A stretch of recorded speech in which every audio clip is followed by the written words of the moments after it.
yes friends, हमने देख लिया जीवाश्म में क्या क्या होते हैं, कैसे होते हैं. नाउ द इम्पॉर्टेंट चैप्टर, उनकी हैबिट्स क्या क्या होती हैं, हैबिटेट्स क्या होती हैं, है ना. There are two terms, habit and habitats.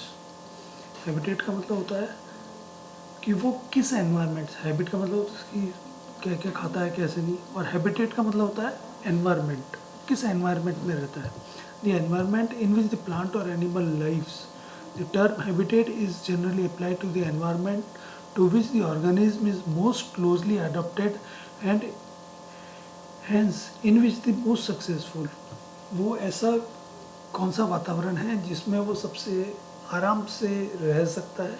जैसे बहुत से जानवर ऐसे होते हैं कि थोड़ी सी ठंड होते ही चेंज हो जाते हैं. जैसे माइग्रेटरी बर्ड देखते हैं हमारे, है ना, बहुत रोज सुनते हैं कि साइबेरिया से बर्ड जो होती है वहाँ चूँकि ठंड पड़ने लग जाती है तो धीरे धीरे करके उड़ के इतने हज़ारों किलोमीटर दूर उड़ के वो अपने राजस्थान में आ जाती है. साइबेरियन क्रेन्स वगैरह जो आती हैं, तो ये उनका हैबिटेट है, ये उनका एनवायरनमेंट है कि वो उनको ठंडा जो है वो बर्दाश्त नहीं होता. उनको इस तरह का एनवायरनमेंट चाहिए जहाँ पानी भी हो, टेम्परेचर भी थोड़ा वो हो, लेकिन ठंड भी थोड़ी सी हो, है ना. तो ये सारी चीज़ें जो कहलाती हैं वो हैबिटेट कहता है. तो बहुत से जानवर या पादप ऐसे होते हैं जो हम हैबिटेट चेंज कर दें, उसका वातावरण चेंज कर दें तो मर जाएंगे. तो हर एक जानवर का या हर एक पादप का एक हैबिटेट फिक्स होता है कि वो इसी तरह के एनवायरनमेंट में या हैबिटेट में ही जिंदा रहता है या पाया जाता है. तो इसलिए बहुत इंपॉर्टेंट है, जीवाश्म के बारे में हमको ये जानकारी प्राप्त होती है कि भाई वो किस एनवायरनमेंट में रहता था, है ना. तो ये इसलिए हैबिटेट जानना बहुत ज़रूरी है. तो हैबिटेट कौन कौन सी होती हैं? There are 3 main types of life habits. 3 तरह की हैबिट्स होती हैं. कौन कौन सी? Air, land and water. हवा, ज़मीन और पानी, है ना. बहुत से जानवर होते हैं जो हवा में रहते हैं लेकिन अल्टीमेटली आते हैं ज़मीन पे ही हैं, ठीक है. तो ज़मीन, तो 2 चीज़ें होती हैं, land and water. They are the most important habitats, चाहे प्लांट के लिए हो चाहे एनिमल के लिए हो. बहुत इंपॉर्टेंट 2 हैबिटेट्स होती हैं, that is land and water, ठीक है. Aerial life forms usually fall on the earth surface. मैंने अभी आपको बताया कि एरियल लाइफ जो होती है एयर के अंदर जो भी रहता है वो अल्टीमेटली अर्थ सरफेस के ऊपर, इनटू द वाटर, पानी में गिरेंगे. When they die and they preserve on the other 2 environments, the land environment and forest growth on the temperate and the tropical और the subtropical pan tropic region. अब different habitats कौन कौन से होते हैं? अब डिफरेंट हैबिटेट्स की बात करें तो ये डिफरेंट हैबिटेट्स हम देख सकते हैं कितने तरह के एनवायरनमेंट को पूरे पृथ्वी के ऊपर पाए जाते हैं. जैसे हम देख सकते हैं, यदि हम खाली लैंड की बात करें, पहले हम खाली लैंड की बात करेंगे. सबसे पहले इम्पॉर्टेंट माउंटेन्स, जो पहाड़ियाँ होती हैं, है ना. हिल्स, माउंटेन्स, माउंटेन रेंज, ये अलग अलग शब्द आएंगे आपको इसमें. हिलॉक्स, हिलॉक्स होती हैं छोटी छोटी पहाड़ियाँ, है ना. हिल्स थोड़ी बड़ी होती हैं. माउंटेन्स बहुत बड़ी श्रृंखला, पूरे पूरे माउंटेन चेन, मतलब पूरी पूरी पर्वत की श्रृंखलाएँ उसमें पाई जा रही है, श्रृंखला चेन ऑफ माउंटेन्स. जैसे हिमालय रेंज, उसको हिमालय रेंज पूरा बोलते हैं, ठीक है. तो जितना ज़्यादा पहाड़ ऊंचा होता चला जाएगा वहाँ पे हमको फिर ग्लेशियर्स मिलेंगे, वहाँ पे हमको बर्फ़ मिलती है, ठीक है. तो ये माउंटेन्स पे भी जैसे हमने देखा होगा कि जैसे जैसे 1-1 मीटर हम ऊपर चढ़ते चले जाते हैं टेम्परेचर कम होता चला जाता है, इसीलिए हमको वहाँ पे बर्फ़ मिलती है, ग्लेशियर्स मिलते हैं, ठीक है. तो ये एक लैंड का तरीका हो गया. What is mountain. Then volcanoes, ज्वालामुखी हमको पाए जा सकते हैं. अब पहाड़ में भी अलग अलग तरीके से पहाड़ हो सकते हैं. किस किस तरह के? प्लेट्यूज, पठार. पठार किस तरह के होते हैं? ये हाई टॉप पे होते हैं लेकिन ऊपर से बिल्कुल सपाट होते हैं. माउंटेन्स में क्या है, ये तीखी चोटियाँ होती हैं, उनमें चोटियाँ पाई जाएगी.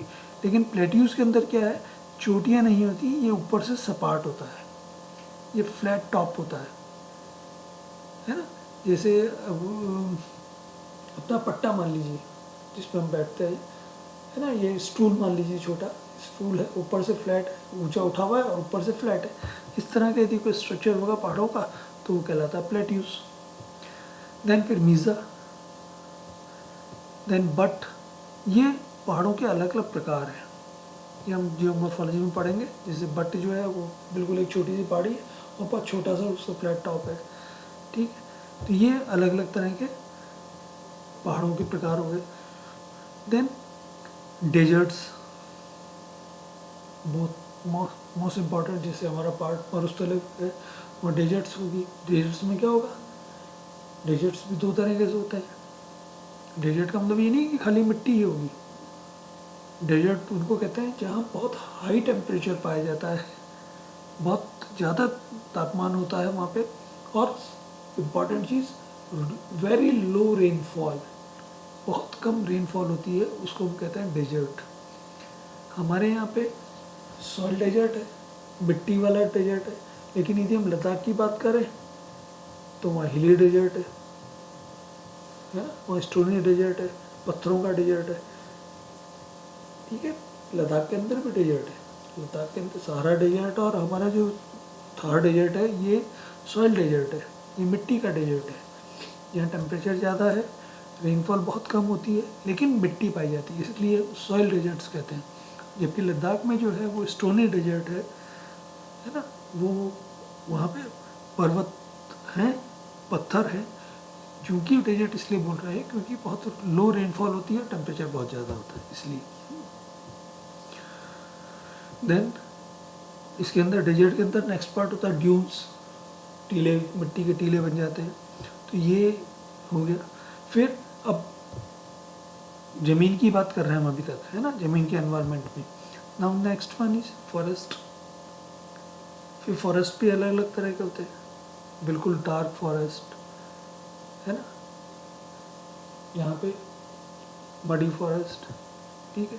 फिर ग्रासलैंड, सिर्फ ग्रासलैंड है वहाँ पे, rain forest, jungles, then swamp. Swamp area क्या होता है, जो दलदली जिसको हम बोलते हैं स्वैम्प एरिया, कि कोई भी पानी की जहाँ जगह है उसके नज़दीक में जहाँ यदि मिट्टी सारी इकट्ठी हो जाती है, कीचड़ जहाँ इकट्ठा हो जाता है, उसको हम स्वैम्प या मार्शी लैंड्स बोलते हैं। मार्शी लैंड्स भी जो होती है वो समुद्र के किनारे जहाँ ग्रास पाई जाती है, मार्शी लैंड्स बोलते हैं उसको। ये लैंड के अलग अलग तरह के प्रकार हैं, ठीक है। हमने बता दिया हिल्स, माउंटेन्स, है ना। हिल्स हमने बताया छोटी, हिल्स या हिलॉक्स छोटे होते हैं, माउंटेन्स बहुत बड़े बड़े होते हैं, ग्लेशियर उसके ऊपर पाया जाएगा, ठीक है। एंड टुंड्राज, गीजर्स क्या होते हैं, गर्म पानी के स्रोत, गर्म पानी यहाँ से निकल रहा है उनको कहते हैं। वाटरफॉल, पानी ऊपर पहाड़ पे से नीचे से पानी गिर रहा है उसको हम वाटरफॉल कहते हैं। तो ये सारी तो चीज़ें हो गई, ये तो हमको हो गए लैंड। इसी तरह से one another is coast. Coast क्या होता है, कोस्ट किसको बोलते हैं, समुद्र का जो किनारा होता है उसके जो बीच होती है, उसके जो थोड़ा सा मिट्टी का पोर्शन होता है उसको बोलते हैं कोस्टल रीजन, कोस्ट। एक क्लिफ शब्द और आ रहा है। क्लिफ क्या होता है, बहुत सारी जगह हमने देखी होंगी समुद्र के बिल्कुल वहीं पे एक बहुत ऊंचा एकदम से पहाड़ डेवलप हो जाता है, ऊंची पहाड़ डेवलप हो जाता है, तो उसको हम बोलते हैं क्लिफ। तो ये सारा का सारा एनवायरनमेंट है, डिफरेंट हैबिटेट्स हैं जो ज़मीन के ऊपर पाया जाता है, जो ज़मीन के ऊपर पाया जाता है, ये ज़मीनी हैबिटेट्स हैं। अब यदि हम पानी की बात करें, पानी के अंदर है ना, जैसे हमने बताया था 3 तरह के, air, land and water.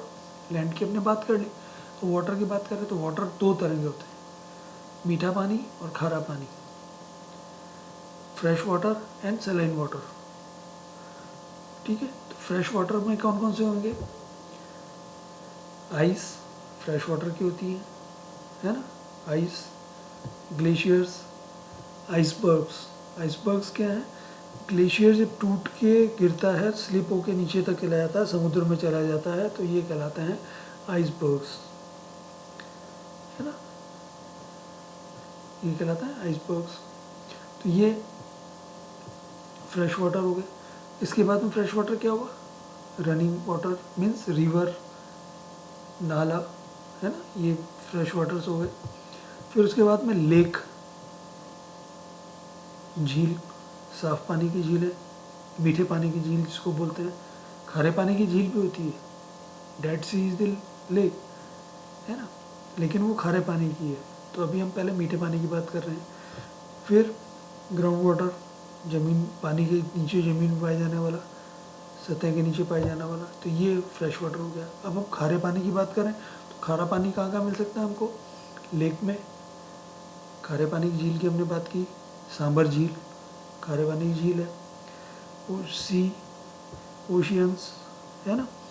Then lagoons, lagoons क्या होते हैं कि ये एक चट्टान या डेवलप होती है कोरल्स की, वो समुद्र के बीच में एक कोरल एक जीव होता है, वो सिलेंट्रेट्स, वो इतने कैल्शियम कार्बोनेट का बना होता है और इतनी ज़्यादा तादाद में कॉलोनियाँ डेवलप हो जाती हैं कि वो एक चारों तरफ से एक दीवार टाइप बना लेता है और उसके अंदर पानी इकट्ठा हो जाता है, तो ये कहलाता है लेगून। ठीक है, तो ये इतने तरह के आपके एनवायरनमेंट डेवलप हो गए। देन गल्फ, 3 तरह से पानी से, तो ये आपकी गल्फ रीजन हो गया। तो हर एक रीजन में अलग अलग तरह का एनवायरनमेंट मिलेगा हमको, जहाँ जीव जंतु हर तरह के अलग अलग मिलेंगे हमको, ये डिटेल में हम देखते हैं, और आम उसमें भी हम देखते हैं। तो ये सारे हैबिटेट्स, डिफरेंट हैबिटेट्स हो गए कि कहाँ कहाँ हमको लाइफ मिलती है और उनके हमको कहाँ कहाँ फॉसिल्स मिल सकते हैं। ठीक है, ओके, थैंक यू।